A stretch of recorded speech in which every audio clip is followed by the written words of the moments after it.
Welcome to another episode of Left Off the Map, and later on the episode we're heading to Iron House Brewery. Henry's going to learn a little bit about beer making, but before we get there, I'm going to show you one of the things that a cook always asks is how do I add texture to a dish? It's one of the things that's always going through your head when you're coming up with dishes. I'm going to show you a great way to add texture and flavour to a dish. I'm going to make a macadamia crumble. It's a savoury version of a macadamia crumble though.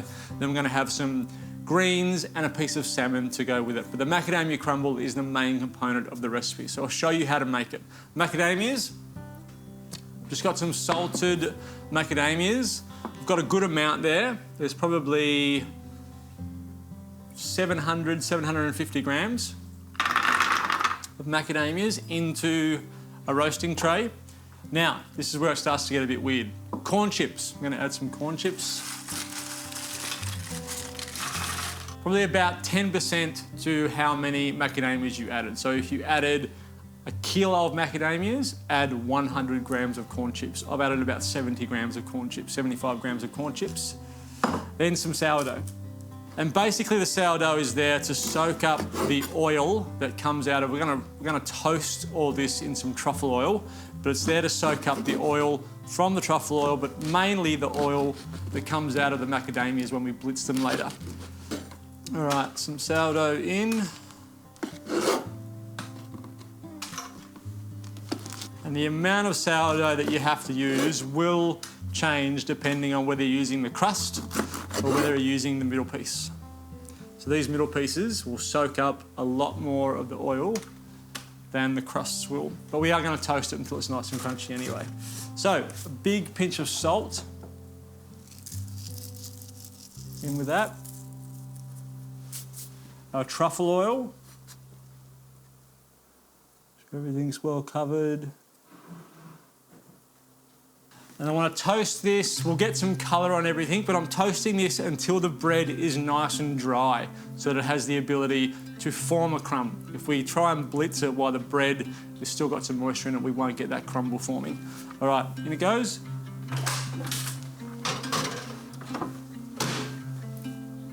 So we've got about half an hour to 45 minutes until we've got the right colour, and it should be nice and golden brown, a nice dark brown, and our bread is nice and dry.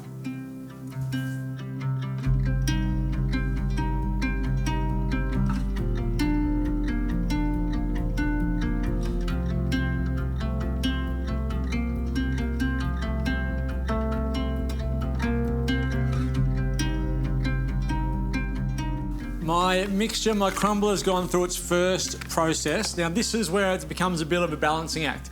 The more that I blitz this, the more oil is going to be released and the more it will end up like butter, like macadamia butter. So it's a matter of balancing out how much structure or how much crumb and texture do you want in your crumble and how much of that butteriness do you want in it.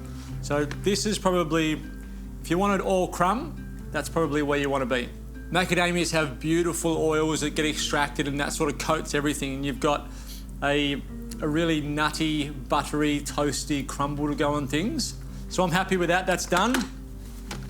I just now need to steam my greens and cook off my salmon. So I'll get this into a bowl so I can serve it. I'm gonna have to reset my time. I said I had 10 minutes, I'm gonna go 5 minutes. In 5 minutes, I'm going to be done. So that gives me a minute to clean up and get my fish in the pan. Remember, I only need 2 minutes in the actual steamer itself.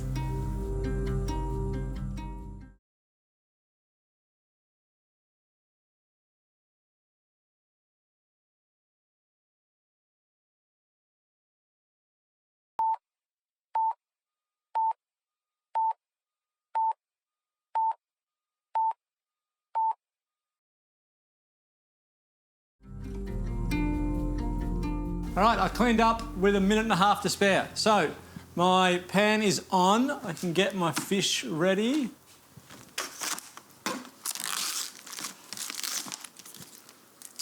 Skin on. A little bit of oil. I don't need a lot. There's going to be some natural oils that come out of our fish just to get things started. I don't want to go into a super hot pan either. So that fish can go in, skin side down. And that should take us pretty close to our 2-minute mark on our steamer. About 45 seconds up my sleeve. All right, my greens go in. Whew. All right. This is my crumble.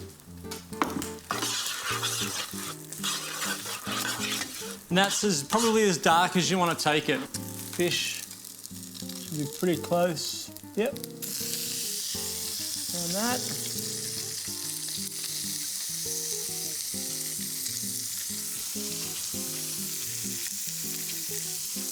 As soon as you turn your fish, a little bit of salt,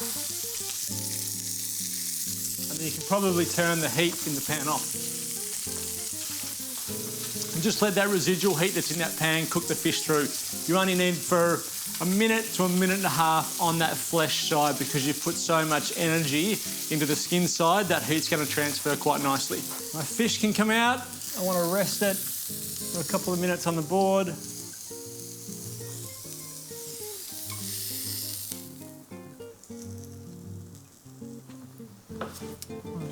Greens.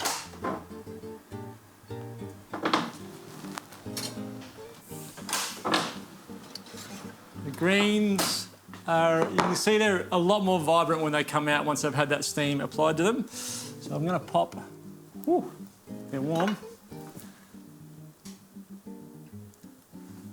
Greens on. And it's the greens that need the texture. So that's where our crumble is going to go.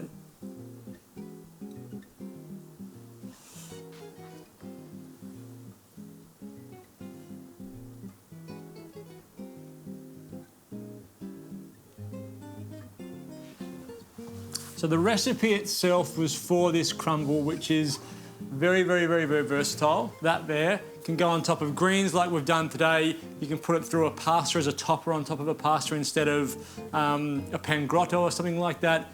It gives texture and flavour to any savoury dish that you want. It goes beautifully with these greens and piece of fish, but that's not all you can use it for. Now we're going to go and catch up with Henry as he learns a little about brewing.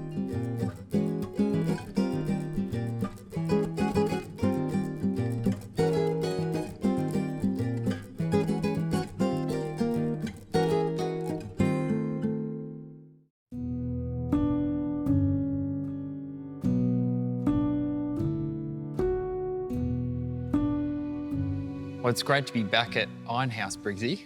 Thank you. What a spot. I haven't been here since I was a kid, and Yep. I forgot how good this view was and how close you were to the ocean. It's not bad sitting here having a couple of quiet frothies, mate. That's Not for sure. bad. As chief brewer, you would have to do some quality control around here, wouldn't you? Yeah, it comes with the territory, mate. So absolutely. Oh, Absolutely. nice. And how did a brewery get started here, of all places, on the east coast of Tassie, Well, middle of nowhere?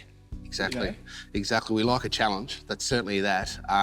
But yeah, being where we are here at Iron House Point, this is a family business. So we brought this place back in 01, and in that time we were thinking of ways and measures to be able to make this place work and to basically value add to it. So the father-in-law decided amongst the family that we needed to build a microbrewery back then. So 2007 is when we first started our commercial aspect of selling our products. Yep. And over that sort of journey till then, we found a brew house, and we were able to build a nice facility to put it into. So Beautiful. yeah. And did you have any prior experience brewing, before Iron House came about? No, mainly drinking it, not so much making it. So no, but that helps. But, Learning by doing. Exactly. But liking something that you produce is certainly a big benefit. So Yeah, absolutely. no experience background in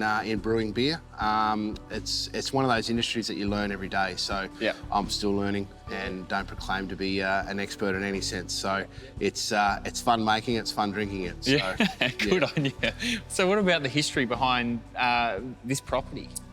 Well, as I said, it's a family-owned property. Iron House Point is known for its history in the sense of they used to drive cattle all the way down to Channel Lagoons, and they used to have a stockman's hut here. And the Iron House came from, it was the first ironclad, I guess, house or a hut in this sense on the east coast. So it was known Iron House back in the early sort of 40s, 50s, and then it's the name's stuck ever since, and it's been known as Iron House Point. So there you go. It's steeped with history, and we hope brewing beer and doing what we do here is going to keep on value adding to that history. It's got a hell of a strong name here in Tassie. One of my favourite brews.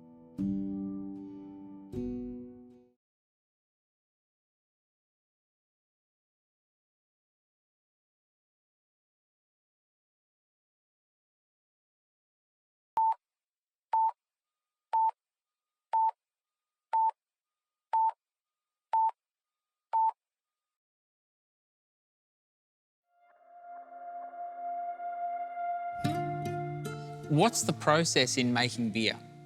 Look, it's you're talking about 4 key ingredients. You've got malted barley, you've got yeast, you've got hops and water. Yep. We're fortunate enough here, we've got our own water source. We're not running on town water. The water that we obtain is from basically the back of our vineyard, coming off the hills. Wow. The malted barley is Tasmanian source malted barley where we can. All of our base malted barley is from Tasmania. All our specialty malts come from as far as Europe for specialty brews with specialty malts like the milk stout there. Yep. So, and hops, again, we're predominantly using Tasmanian hops in most of our brews as well. So it's as Tasmanian produced as it could possibly be as far as raw materials concerned. So Tassie as it gets. It is. Are you Tasmanian? Absolutely. Have you been always Tassie? No, I'm an import. Import. I'm an import, but I think I've served my apprenticeship. I've been here for over 20 years. You're fully 100% Tassie now. Yeah, I'm working on it. I'm working on it. So. Nice one. And so you have different types of, a heap of different type of beers. Yeah. Explain the flavour profiles and the differences in manufacturing between... Look, the nuances and what we brew is certainly market dependent and where that next trend's going to be. Yeah. We're only brewing in small lengths, to 800 litres, so it is a very small micro brewery in that sense. I'm pretty sure the bigger guys spill more in a day than I produce in a year. So, yeah, there you go. It gives you a little bit of an economy of scale of what we do, but that enables us to really focus on, short batches, small batches, and doing lots of different beers. So we do have a core range of our beers from our East Coast Pale Ale. We're also doing a Little Beach XBA, a milk stout, and we're doing a steam lager as well. But all the other sort of specialty release beers that we do, we're doing, predominantly on a monthly basis. So there's always something new, always something fresh and coming through, and that's the beauty of brewing in small batches, I guess, because you just never know how it's going to take, and every brewer is looking for that next trend. So it's fun being part of the industry. Yeah, so. And if you're someone driving past, you can come in and have a beer and sit down and enjoy the view. Look, and you can taste those different beers. Absolutely, all year round. Yeah, well, look, we offer a full sensory experience when people come here to Iron House. We do all of our beer ranges that we've got on offer in tasting paddles. And of course, we've got our own wine and we've got our own spirits that we manufacture here on site as well. So people can have here and get the full Iron House experience between trying our beers through to our full spirit range. So, and certainly the beauty of coming to Iron House, trying our stuff, you can see where we make it. We are a fully, I guess, interpretive and interactive business in the fact that people can walk through and actually see the beer being made that day. So it's quite unique in that sense, and being able to offer, again, the full experience when people come here to Iron House. Yeah, magic. Well, thank you very much for having me. And no worries, mate. Bottoms up, I suppose. Cheers. Yeah. Good on you. Beautiful. Good on you, mate.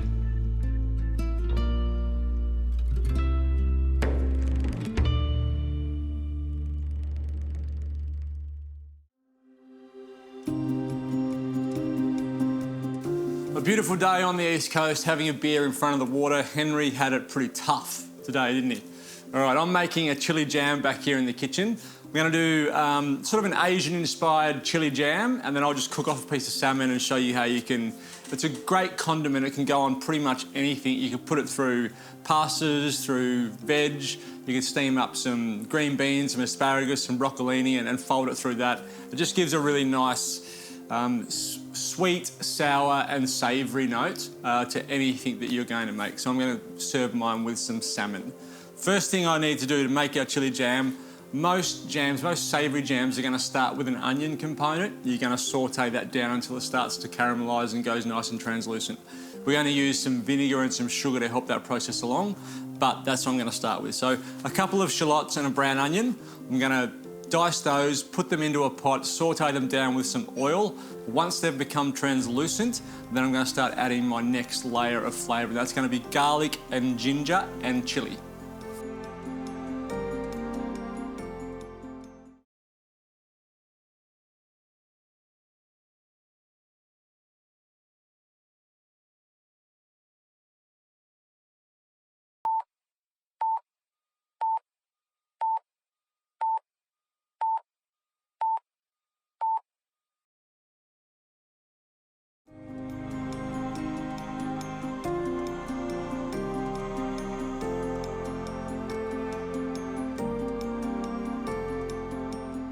My onions, my garlic and my ginger are all sautéed now. They're nice and soft, so I can go through, basically everything goes in now.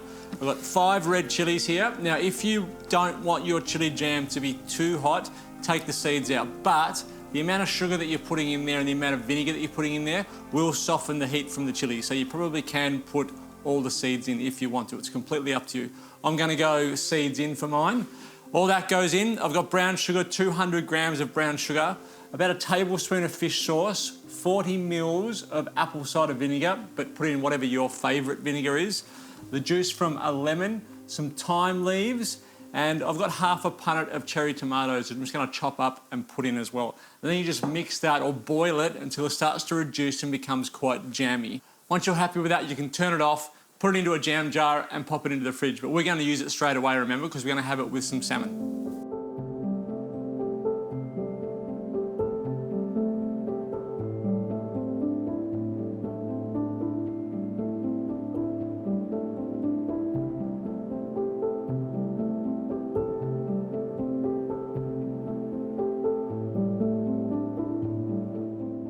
My jam is starting to get jammy, so I'm going to transfer that over to that small hob, pop my fry pan on and start to cook my salmon.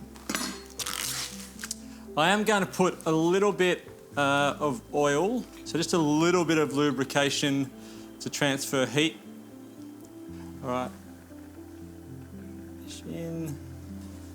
So because we don't have any skin protecting the flesh, it's going to cook faster. So normally what would take 6 minutes of cooking time is probably only going to take about 4. And with the little pieces of pan that I can see that are free, I'm going to pop these little belly bits in, and they're just going to be snacks as I cook. They'll cook in 30 seconds, if that. And they're, I think, some of the nicest pieces of fish. That belly, you can see that belly fat running through there, so that's going to render out. We'll cook in that. And it becomes nice and crispy, and it's almost, you know, when you slow cook a piece of meat, it almost has that sort of texture. So I love the belly piece.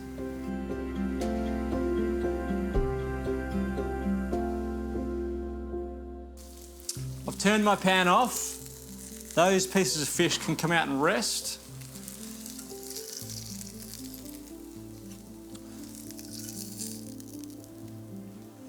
You can see people talk about medium rare steak or medium rare lamb. You can still cook fish to medium rare, which is what we've done here. So you can see that in here, it's almost what you would say is rare, but it's cooked, it's set. So that's our medium rare piece of fish. It's still got that nice blushing pink through the middle. You can see the white part where we had really intense heat from the fry pan. So that's done. It can sit and rest for about 2 minutes. My little snacky pieces, I'll season everything, including my little snacks, and try them. Oh, they are the best bit of the fish. It's nice and crunchy. Like I said, it's almost like it's been slow cooked, because it has that yum. Oh, it's so good. It has that fat that's been rendered from that belly fat while you've been cooking it. So it's got a slow cooked, almost texture to it. Grab our jam. Now, as our jam cools, it will thicken a bit more. So remember, this is still, as you can see, the steam coming off that. This is still quite hot. So once you put this into a jar and put it in the fridge, it will start to thicken, but that's sort of what our jam has ended up looking like. So I'm going to place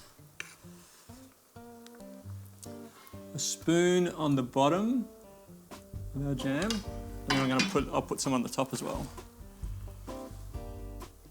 So fish, I'm going to do both pieces.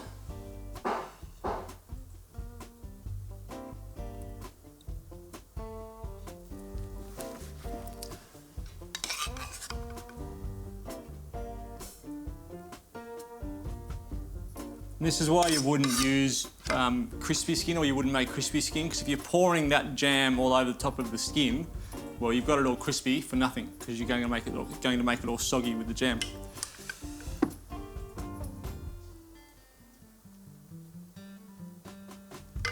If you wanted to, you could finish that with some fresh coriander or something like that. But as a little taster of beautiful salmon that's cooked medium rare with a sweet, sour and spicy jam, that's a pretty good snack to have, I reckon. Now, if you wanted to turn it into a meal, you could have some greens with it. You could steam some bok choy or some pak choy or something like that, or some broccolini, and have that in there on the side. But that's a flavour bomb right there.